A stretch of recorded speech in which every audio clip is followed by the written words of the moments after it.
So, ladies and gentlemen, we will now listen to an interesting and awakening keynote speech by Venerable Aggacitta Mahāthera, a meditation master. Āyasmā Aggacitta is a Malaysian bhikkhu ordained at the age of 25 in Rangoon in 1979. He is dedicated to teaching the full spectrum of mindfulness. His teachings are always oriented towards practical application in daily life, and I'm sure we're going to learn quite a few tips from Venerable. Let us now welcome Venerable Aggacitta to render his speech titled, Why Mindfulness Took the World by Storm. Venerable Aggacitta, please. I'm honored for the opportunity to deliver a keynote address for this important event. First of all, I want to congratulate the organizers for their time and effort in trying to spread the good news that the practice of mindfulness can positively transform your mind and life. In my speech, I shall use a three-pronged approach to investigate the mindfulness phenomena, or, as Time magazine puts it, the mindful revolution. The how, the what, and the why. How mindfulness is sweeping the world, what actually is mindfulness, and why mindfulness is so universally applicable and efficacious. Let me start off with the how. From the list of topics for this conference, we can already see that mindfulness is applicable to healthcare, education, and the workplace. But this is only the tip of the iceberg, because the application of mindfulness is very pervasive and it covers many other areas as well, such as sports, the arts, politics, and even the military. In fact, you just name it, and mindfulness can still find a place there. Although mindfulness is believed to be initially confined to the spiritual domain, it is now abundantly clear that it is equally applicable in practically all worldly human activities. But what actually is mindfulness? Our current understanding of mindfulness is present moment awareness. Or, more precisely, it is paying attention in an open, non-judgmental way to what is happening here and now. When I first started studying the Pali scriptures as a monk more than 40 years ago, I was puzzled why mindfulness was understood this way, because the Pali term from which it is translated has a different, or if you could even say opposite meaning, as we shall see later. Now, Pali is an ancient Indian dialect, same family as Sanskrit, and you could perhaps compare the relation between Pali and Sanskrit with Cantonese and Mandarin, or Kelantanese and Bahasa Melayu. Pali is also the language in which our early Buddhist scriptures are preserved. After many years of research, I finally came to terms with this apparent contradiction. So today, I'm happy to share my findings with you. First, I want to bring your attention to the original meaning of mindfulness. In ancient India, mindfulness was already acknowledged to be an essential ingredient for worldly success.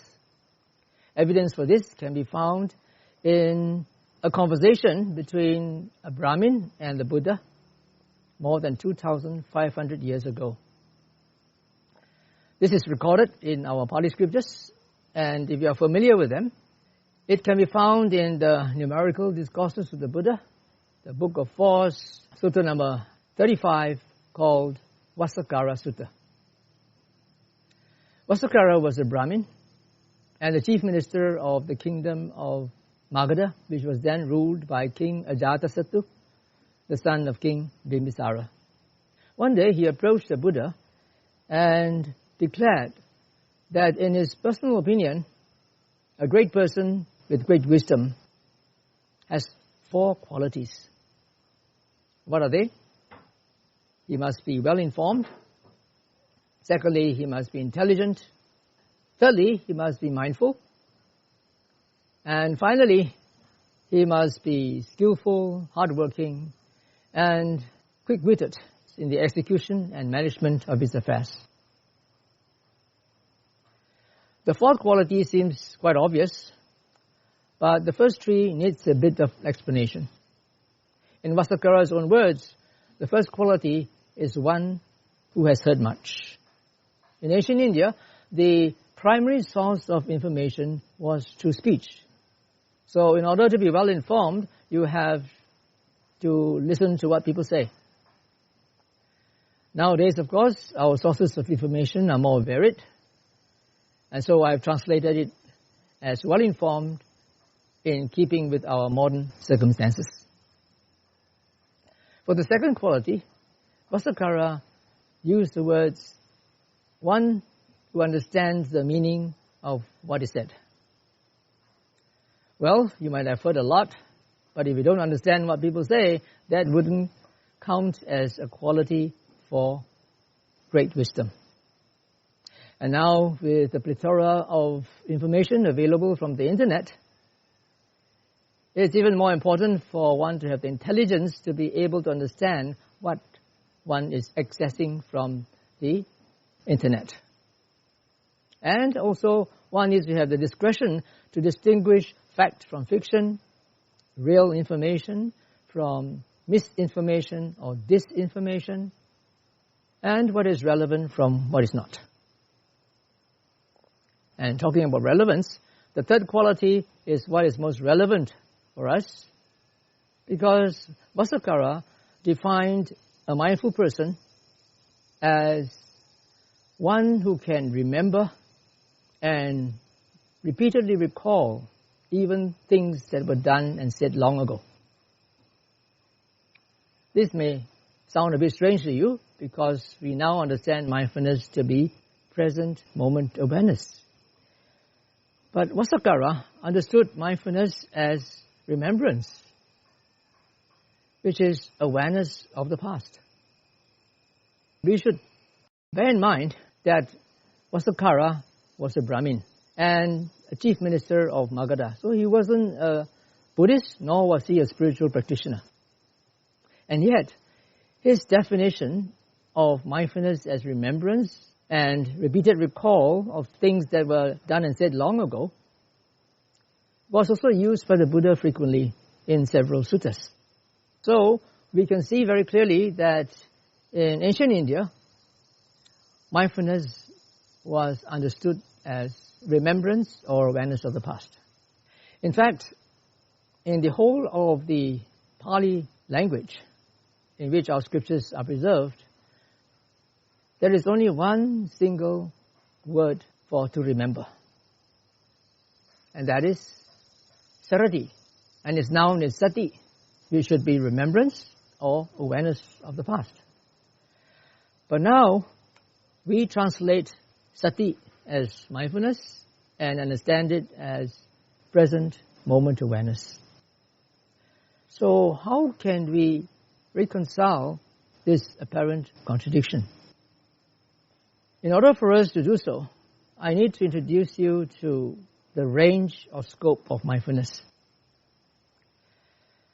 Through my many years of research, studying the Pali scriptures, listening to lectures given by meditation masters, reading the papers of modern Pali scholars, scrutinizing the experiences shared by meditators, and through my own personal experience, I've come to the conclusion that there are 4 very important aspects of mindfulness that are universally applicable, whether for worldly or spiritual pursuits.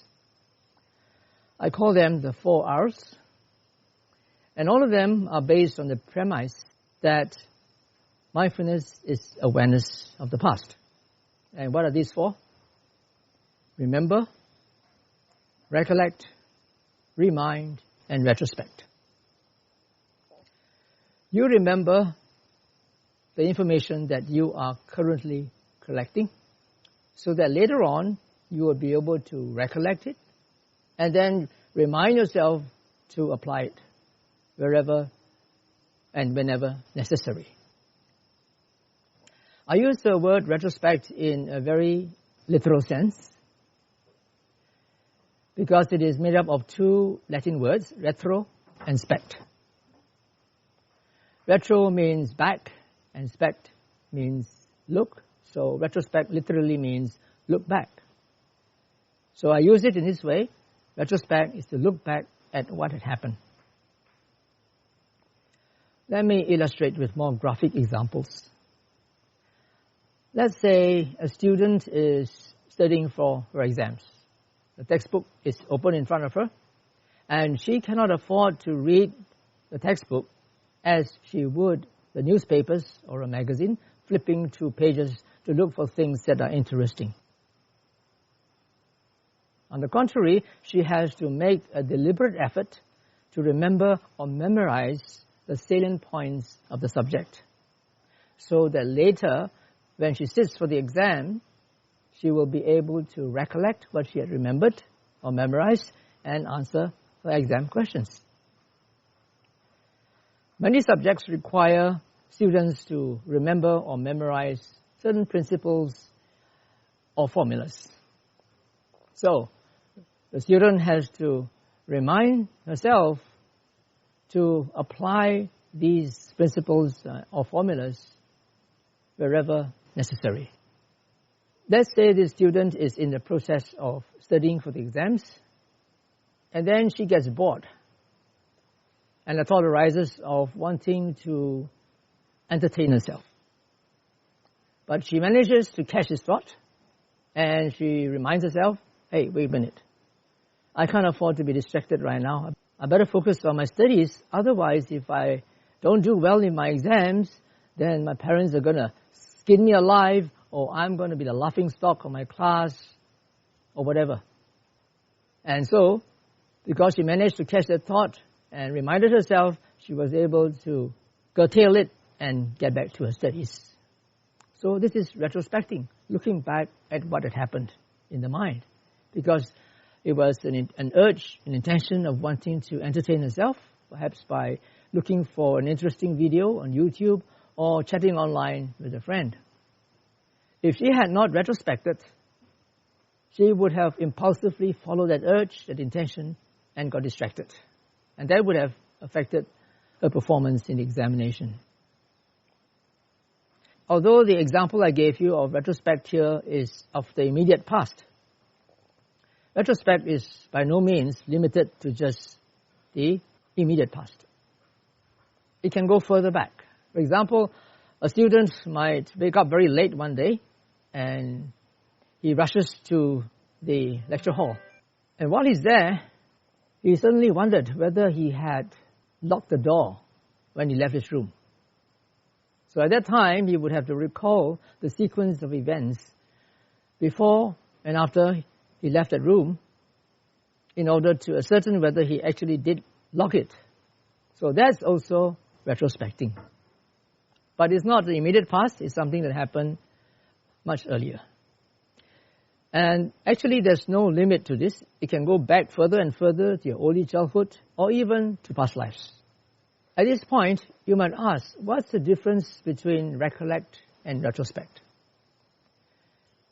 You recollect something which you deliberately remembered or memorized, but you retrospect something which you didn't. Okay? So that's the difference, very simple. So this retrospection can go back to the past lives even, because those incidents that you retrospected may not necessarily be those that you had intentionally or deliberately memorized. Another thing that I want to bring your attention to is two types of memory: spontaneous memory and deliberate memory. Spontaneous memory does not involve intention. For example, the spontaneous recognition of a face or names. But deliberate memory is involved with intention. So when you look at somebody and this guy looks familiar, and yet you can't remember his name or when you had met him, then you try to recall. That is deliberate memory. So all the 4 R's come under this category of deliberate memory. Now we see that all these 4 R's, as I said at the onset, are connected with the past. They are all awareness of the past. But the question is, how past is past? How far from the present must an event have occurred to be regarded as past? Of course, there won't be any doubt that something that happened many aeons ago or many lifetimes ago is past, or even many years ago, or weeks, or months, or weeks, or days ago. But as we get nearer and nearer to the present, hours ago, minutes ago, seconds ago, milliseconds ago, nanoseconds ago, then we realize that actually there is a very thin, ephemeral line between the past and the future, which we call the present. And it is so elusive that the moment I say present, it's gone. It's already past. So I want you to bear this in mind, because the range or the scope of mindfulness is the range of the past. So please bear this in mind, because this will help us to reconcile the apparent contradiction between awareness of the past and present moment awareness. Now that we have an overview of the scope of mindfulness in terms of the 4 R's, I want to ask you 2 questions.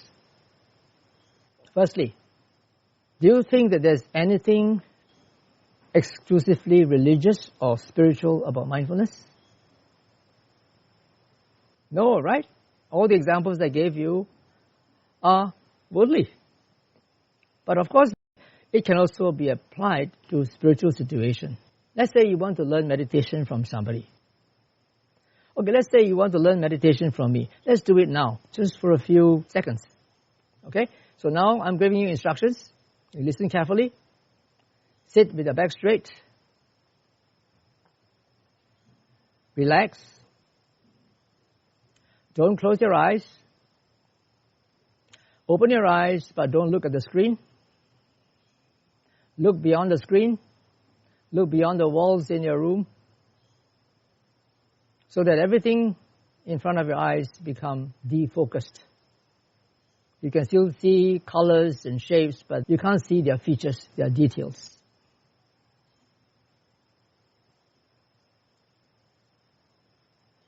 You then ask yourself,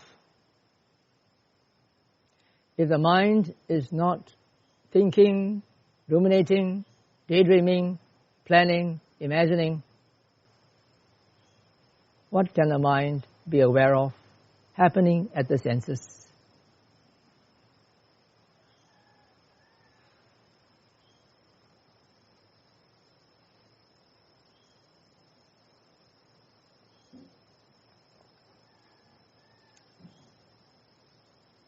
Or you could keep on repeating in your mind every now and again, what's the mind aware of?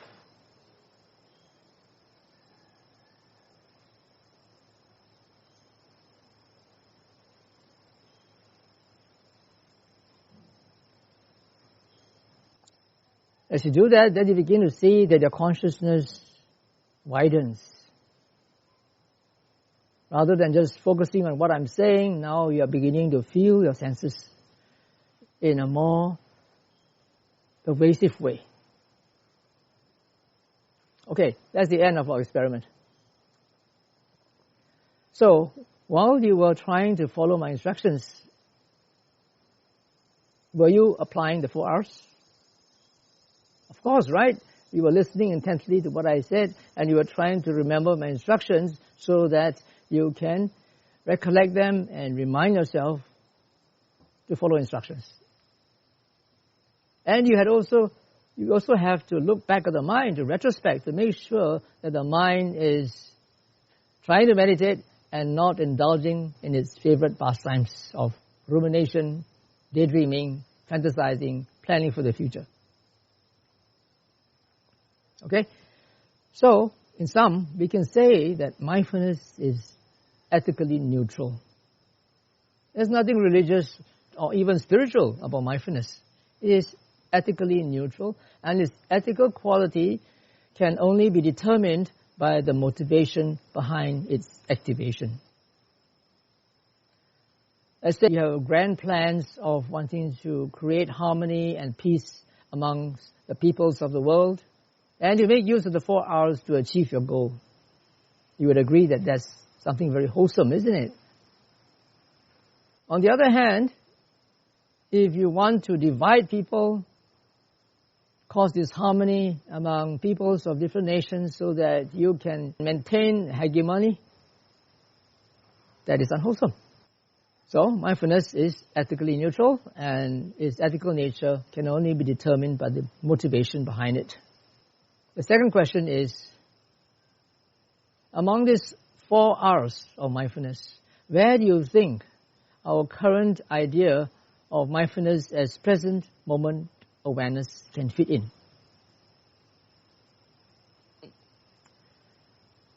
I would say that it fits in the last R, which is retrospect.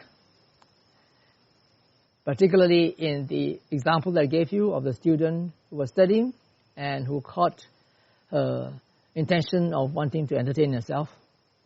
So that is in the immediate past. So the so-called present moment awareness is actually awareness of the immediate past. And because we saw that the range of the past varies from the immediate past to the infinite past, it can also mean the so-called present moment awareness. So the definition of mindfulness as present moment awareness is not wrong, but it's incomplete because it's only a tiny fraction of the scope of mindfulness. Nonetheless, even by the promotion of this tiny aspect of mindfulness, mindfulness can still become so universally applicable, efficacious, and acceptable regardless of race, religion, gender, age, or occupation. Why? What's the secret behind this phenomenal success?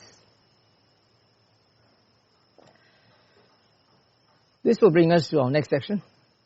In order for us to unravel this mystery, you need to understand one very important concept, which I call the 5-6-1 feature of the 6 senses.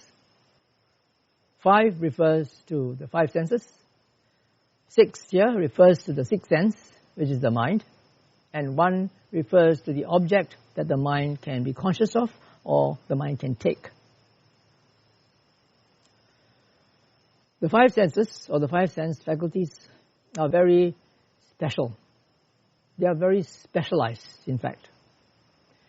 Each sense faculty can only take or be conscious of its respective sense object. The eyes can only see colors. The eyes can't hear, can't smell, can't taste, can't feel sensations. Like pain, hardness, softness, the eyes can feel. Correct?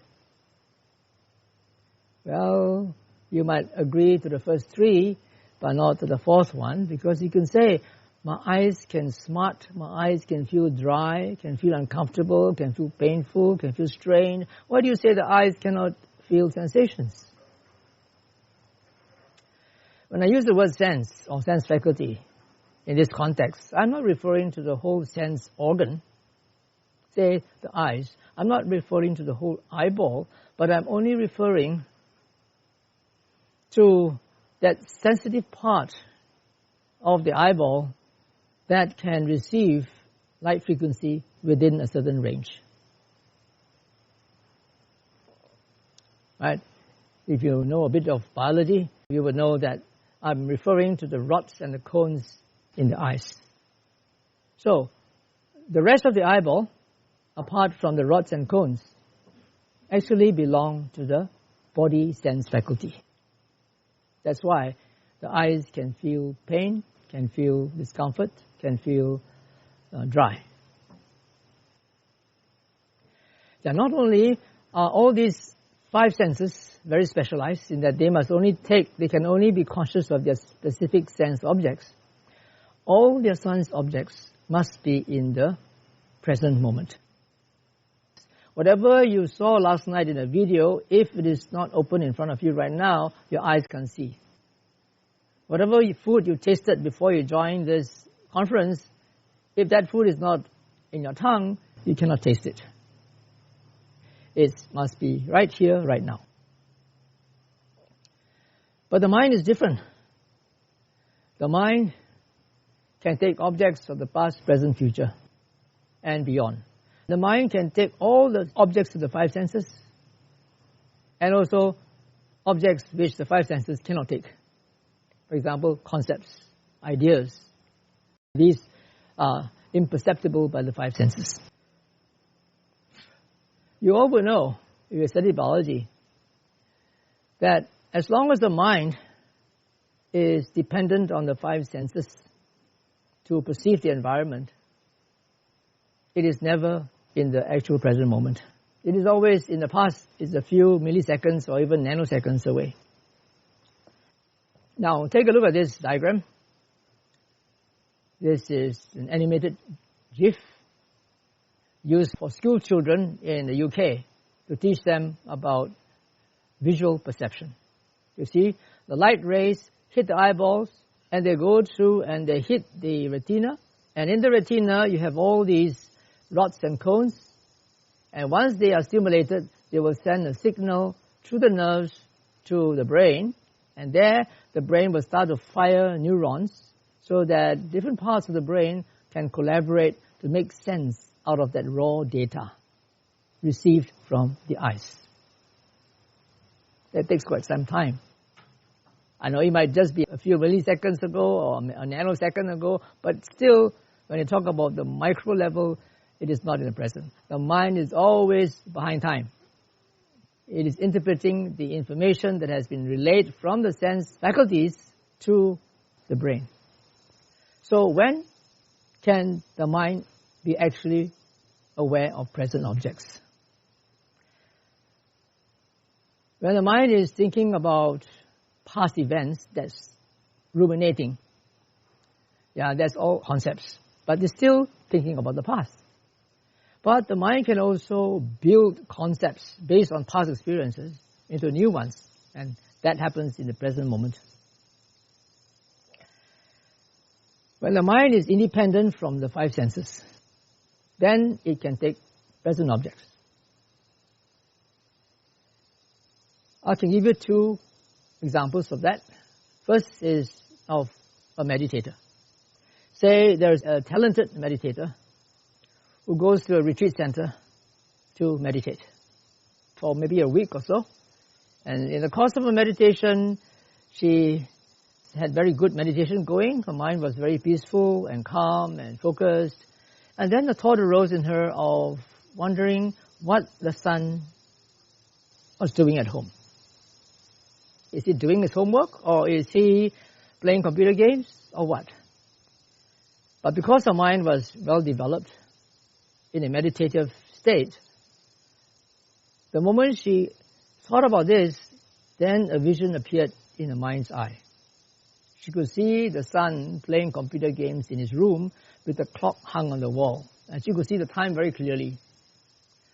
But the moment she saw that, she became upset or disappointed. And because of that, she lost her meditation and the vision just disappeared.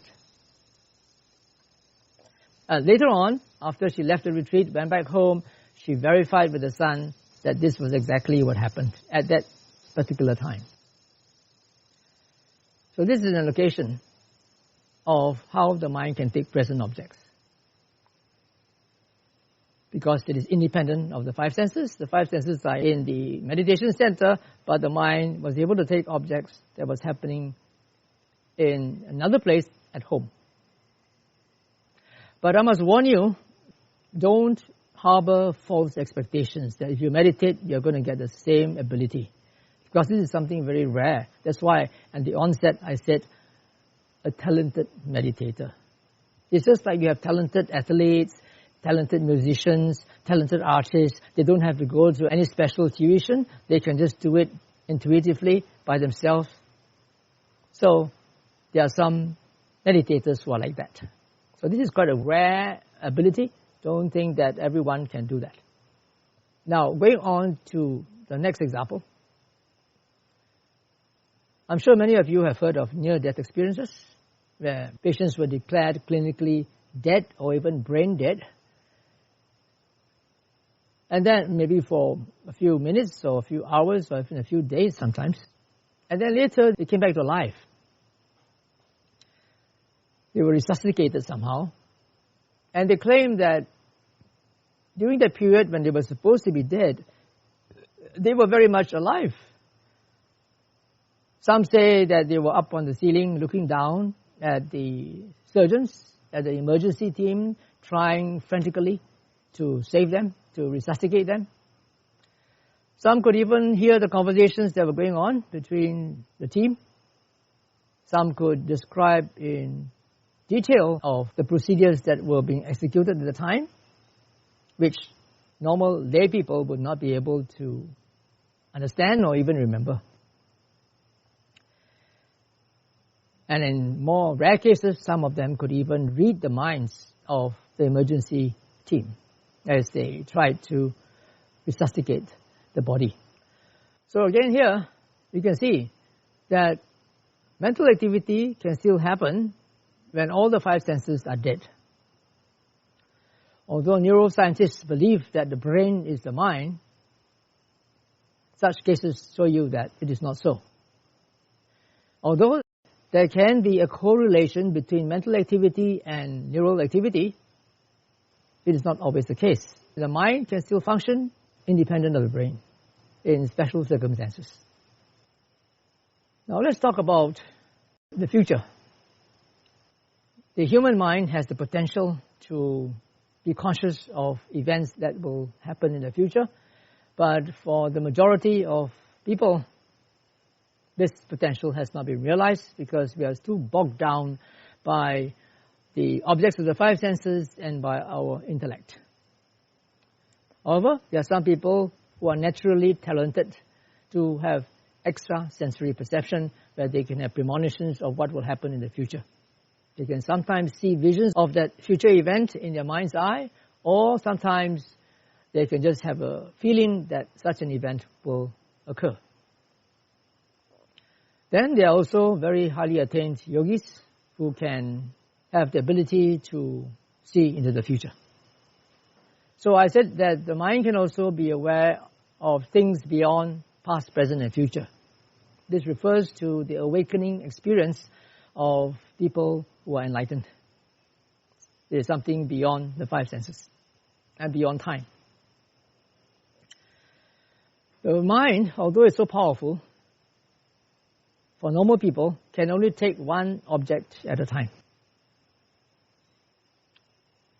I say normal people because there are some very highly attained yogis, especially of India and Tibet, who claim that when they reach a certain meditative state, they can be conscious of things happening all at once, past, present, and future. But they are not abnormal, they are supernormal people. When I talk about normal people, the mind can only take one object at a time.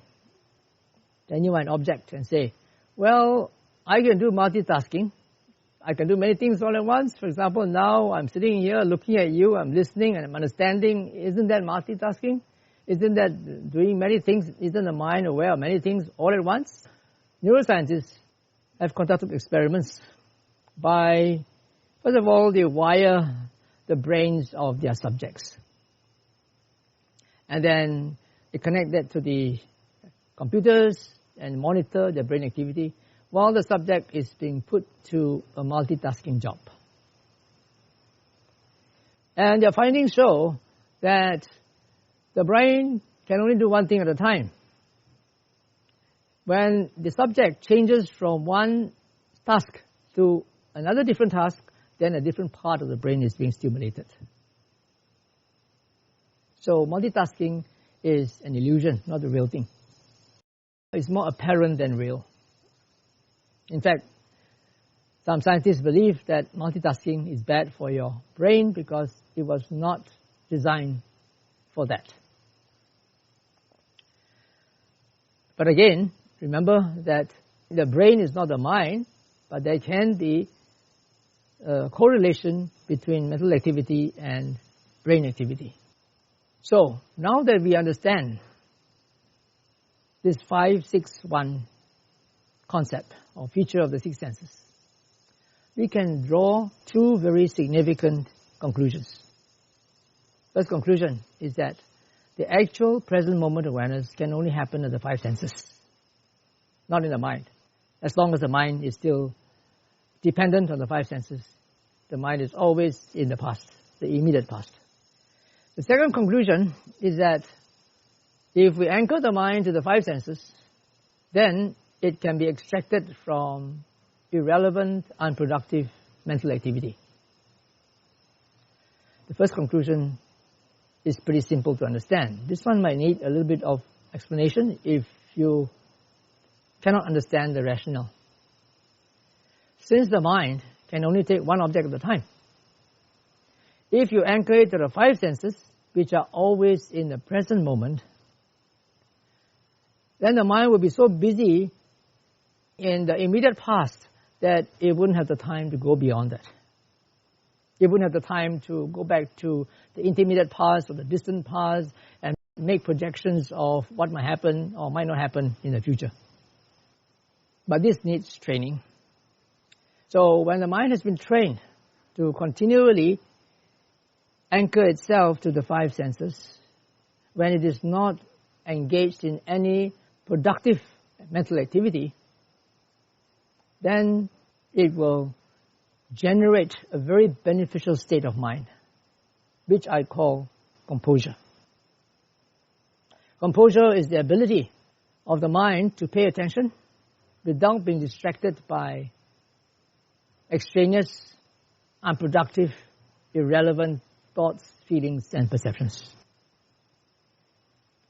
So we see, because we are anchoring the mind to the five senses, which are always in the present moment, so people say in conventional language that this present moment awareness of staying with the senses, of physical activities, brings about composure.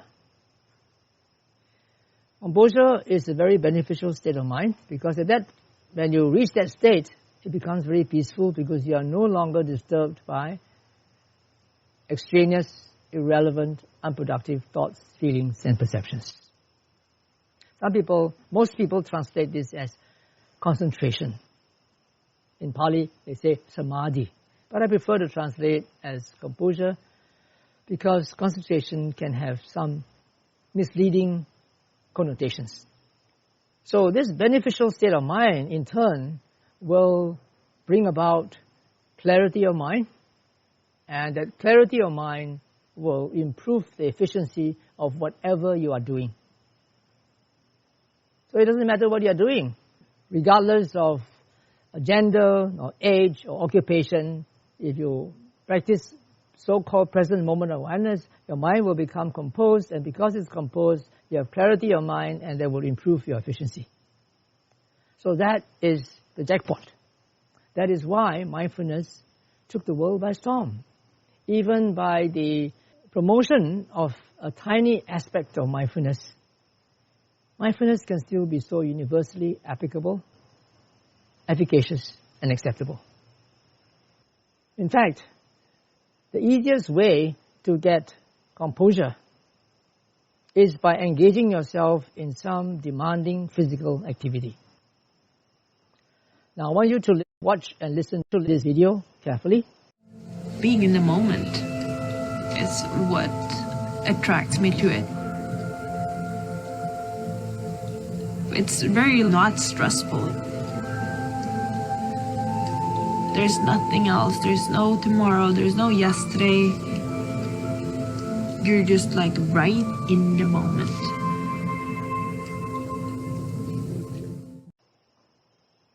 Yeah, she's right. In the moment. No stressful. Yeah, but you think that's blood chilling to you, but to her it's non-stressful. It's non-stressful because there's nothing from the past or the future that you need to worry about. You need to be just in the present moment. Look at this climber. He's rock climbing, and he cannot afford to think of the past or worry about the future, but he has to be very careful with every movement that he makes. Every rock that he grabs, every rock that he puts the foot on, he must be sure that it's stable and it won't fall off or it's not slippery. So by doing this, then the mind automatically becomes composed. But if you think that it's too blood chilling, perhaps you can try something not so challenging, like, for example, try to climb the Mulu pinnacles. But if you find that too challenging, perhaps you can do something more down to earth, like stream hiking.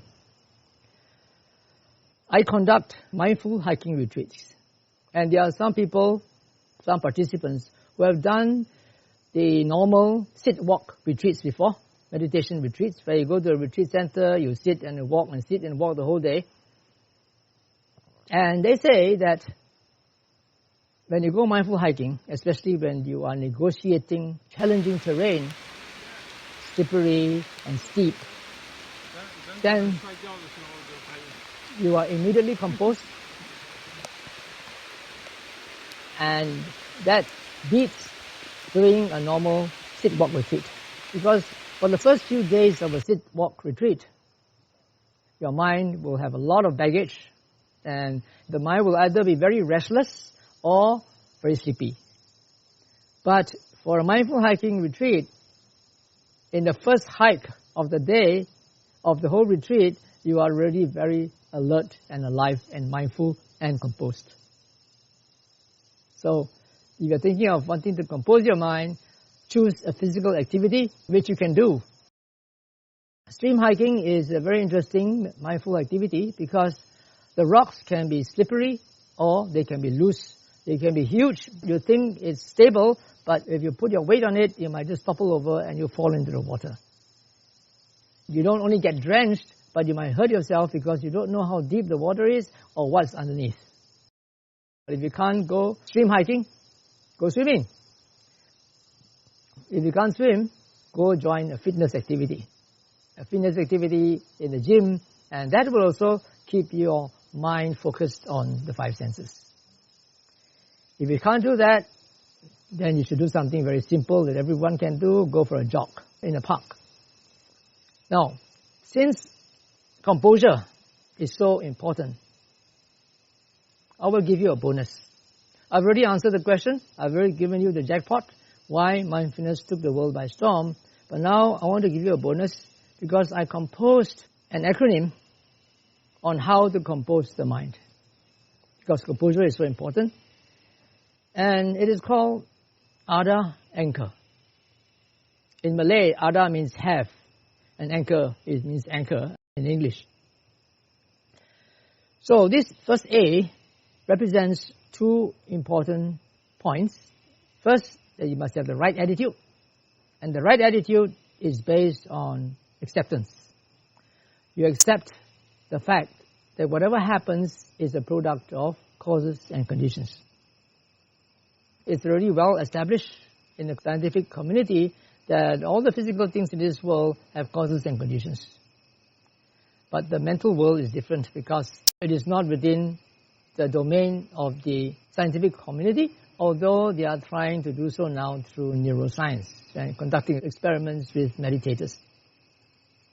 But anyway, this first A is very important because if you don't have this quality of acceptance, you will not be able to go to the second one, which is D. whatever happens to you, whether it's something you don't like, don't reject it. If it's something you like, don't follow it. If it's something you don't like and you reject it, that will cause your mind to be agitated. If it's something you like and you follow it, then you get lost in it, you get distracted. So you don't reject or follow it, but you just abandon it or just ignore it, and then you come back to your senses. Be aware of what's happening to your senses.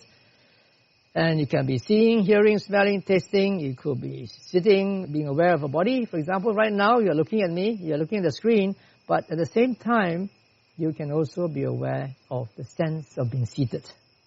Can't you? You can be aware of your body touching your seat, your skin touching your clothing, the air around you. You can hear sounds. Especially when you're eating, all the six senses are being stimulated. So, for a start, those of you who want to quickly compose your mind, you do this. And as I said earlier, you try to choose a challenging physical activity that is suitable for you. Go for a swim, go for a jog, go for a game, go to the gym, whatever. And this will automatically compose your mind, because the mind can only take one object at a time. If it's anchored to the five senses, which are always in the present moment, then the mind will automatically become composed. Then you will have clarity of mind and improve your efficiency in whatever you will do after that. So after you have mastered this, then you can go on to the next step, which is a bit more challenging. And in this step, we add an extra element to the D. Instead of just don't reject and don't follow, we also don't ignore it. In the first one, you must just ignore. So if you don't ignore it, what do? You acknowledge it. You know what it is. It is anger, it is frustration, it is resentment, it is judgmental comment on someone or myself, it is a feeling of low self-esteem, or whatever. You notice it, acknowledge it, and then you let it go by coming back to your five senses. Now this is very important, because if you don't acknowledge and let it go, then chances are you will get caught in those, especially negative thoughts, and then create more suffering for yourself. The advantage of the second step is that it inclines your mind, or it prepares your mind to understand cause and effect. How your thoughts, reactions, responses, opinions, beliefs, whatever happens in your mind are products of causes and conditions. Present circumstances, which are causes, and past conditions, such as the way your parents brought you up, your environment, your peers, social media, whatever. All these things actually combine to influence your mind to have a certain idea, thought, perception, feeling, and so forth. Okay, so let me summarize before I close my talk. I started off by saying that I will take a three-pronged approach in the investigation of the mindfulness phenomena. And this is the how, the what, and the why. How mindfulness is shaping the world, what actually is mindfulness, why mindfulness is so universally applicable. And we saw that the application of mindfulness is so pervasive, it can cover practically anything in this world. And then we went on to look at the what of mindfulness, what actually is mindfulness. We compared the original meaning of mindfulness as remembrance or awareness of the past to our current understanding of it as present moment awareness. And we tried to reconcile that by, first of all, understanding the scope of mindfulness in terms of the 4 R's. Remember, recollect, remind, retrospect. We saw that mindfulness is ethically neutral. Nothing exclusively religious or spiritual about it. And this apparent contradiction between awareness of the past and present moment awareness can be reconciled because the so-called present moment awareness is actually awareness of an immediate past object and can come under the 4th R. But we still haven't got to the root of the problem, which is why mindfulness took the world by storm. So we had to go through a 561 feature of the six senses to understand how the six senses work. And then we drew two very important conclusions, that the actual present moment awareness is only possible at the five senses. But you can actually extract the mind from unproductive, irrelevant mental activity by anchoring it to the five senses, because the five senses are always in the present moment. Alright, so that's why this so-called present moment awareness leads to composure, which is a very beneficial state of mind, brings a lot of peace and clarity of mind, and improves the efficiency of whatever you are doing. Alright, so this is how or why mindfulness took the world by storm, even though only a very small fraction of the scope of mindfulness has been promoted. Okay, I shall end the talk here, and I think that we have a few minutes of Q&A. So if you need any clarifications, please feel free to ask. Venerable, the first question is coming from Teresa in New Zealand. This is an international question. When seeking to illuminate right mindfulness, is it necessary to do so within the context of right view? For example, recognizing the truth of the Four Noble Truths? My speech is oriented towards secular application of mindfulness and not in a religious sense. But actually, mindfulness can be looked on from three aspects: right mindfulness, wrong mindfulness, and ordinary mindfulness. Right and wrong mindfulness are related to spiritual practice, leading to liberation. If you follow a spiritual practice that will not lead to real liberation, then it's wrong mindfulness. But if mindfulness is not applied to any spiritual practice, but for everyday use, like what the Brahmin Vasakkara declared, it can still be an essential ingredient for worldly success. Hope that answers the question. Okay. I hope, Teresa, you've got the answer. The next question comes from Chong in Malaysia. I wonder if retrospect is the only R that could happen unintentionally, and do you think that we could enhance our wisdom if we work on retrospect training? I guess you typed this question before you finished seeing my slides, because when I made a distinction between spontaneous memory and deliberate memory, I already said that all the 4 R's of mindfulness belong to the category of deliberate memory. Okay? Okay, thank you, Venerable. Next question is from Kahi Gan. Does anchoring to the 5 senses mean paying attention to what the 5 senses perceive? Well, initially, yes, you pay attention to the objects of the 5 senses. But that is only for beginners. Later on, instead of paying attention to the objects of the 5 senses, we pay attention to the experience of sense perception. The experience of seeing, hearing, smelling, tasting, and feeling sensations through the body, rather than focusing on the object of what the eye sees or a particular sound that the ear hears. Let's move on to the next question. Sandro is asking this question. Can we consider composure similar to the Buddhist concept of mindfulness and vigilant mind? In the Buddhist concept, composure is usually or mostly translated as concentration, samadhi, not with mindfulness. All right? Next question comes on Han Yang.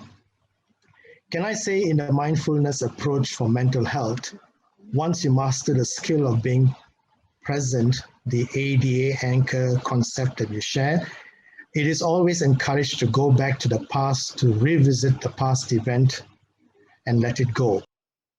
Well, that's possible, but there's another better way of doing it, which is to rely on intuitive wisdom rather than intellectual rationalizing.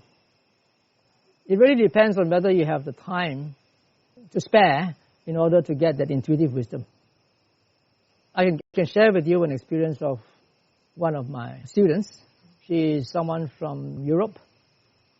She is an ardent practitioner, and she also does some hiking.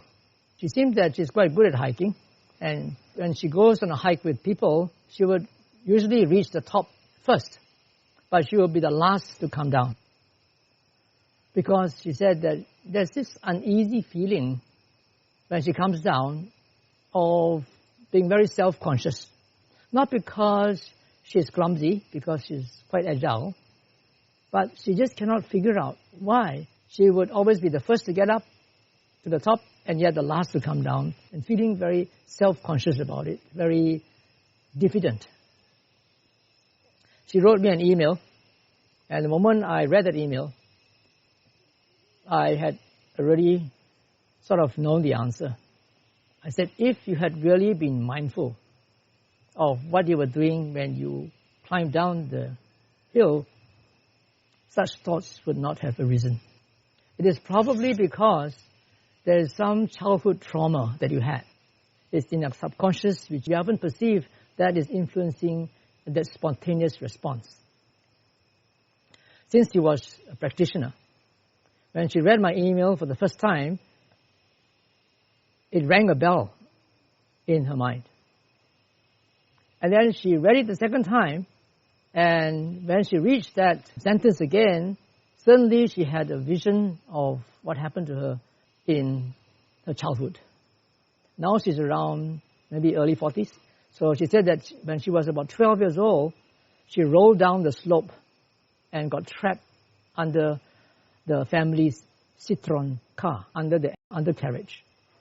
And standing nearby was her cousin, who jeered and made fun of her. And that stuck in her mind, in her subconscious for so long, until now. But then, when she had that vision of that past incident, of that past trauma, it seems as though a huge burden had fallen from her shoulders. And then she wrote to me and said, well, let's see if next time when I go hiking again, this thing has really been completely resolved. And later, she emailed me again and said, yes, indeed, it has. All right, so this has happened to many of my yogis before. What I would encourage them to do is to practice at an anchor, get the mind composed, go on to the second step of looking at things in terms of causes and conditions. All right, and then when your mind is really very composed, you can pose the question of that issue.